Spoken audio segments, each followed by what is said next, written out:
So do you guys ever think about like a situation in your head, and then when it comes to actually approaching the situation, you kind of just do the complete opposite?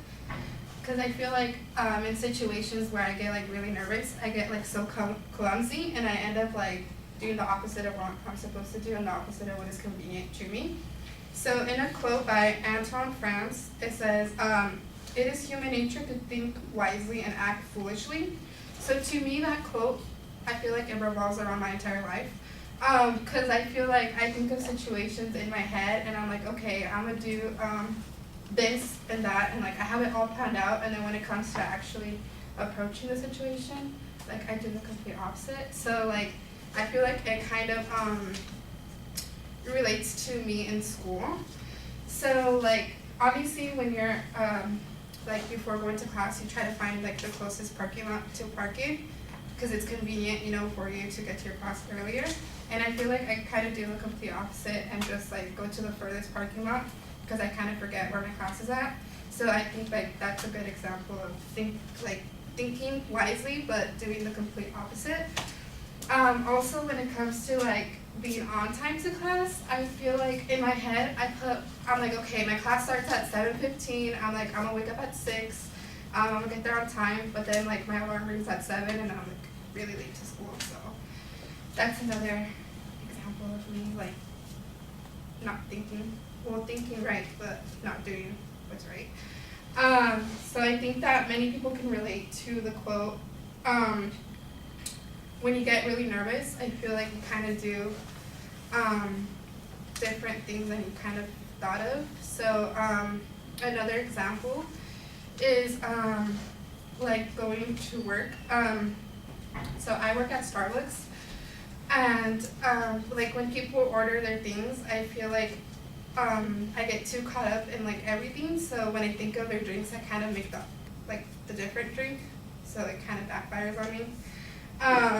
But those are just like 3 examples of me thinking wisely, but then not really doing the correct thing in the situation, I guess. So yeah, that's 3 steps.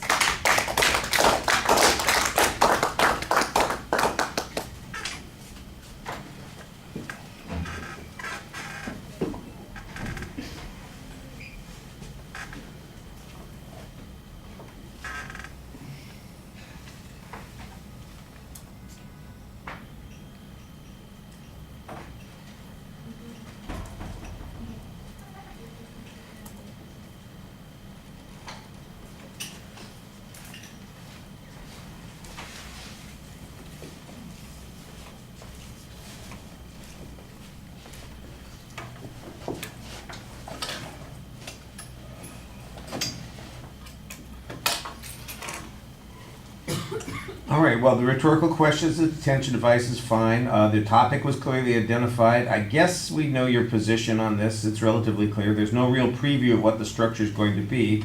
It turns out that you've got examples that you're going to use as the structure of the speech. I couldn't pick out how many distinct points there were. At the end, you said there were 3. I could definitely hear 2 things that you talked about.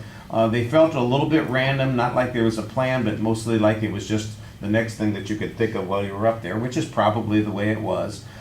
Your presentation, you have a tendency to kind of look down in the introduction, and then when you're speaking, whenever you get a little stuck for an idea, you have the averted eyes sort of thing. You're looking off to the side or down in front or a little bit up, and you're in front of us, and your facial expressions look engaged, but you're not connecting with the audience at that particular point. It's really kind of just you're processing in the background, and you disengage a little bit.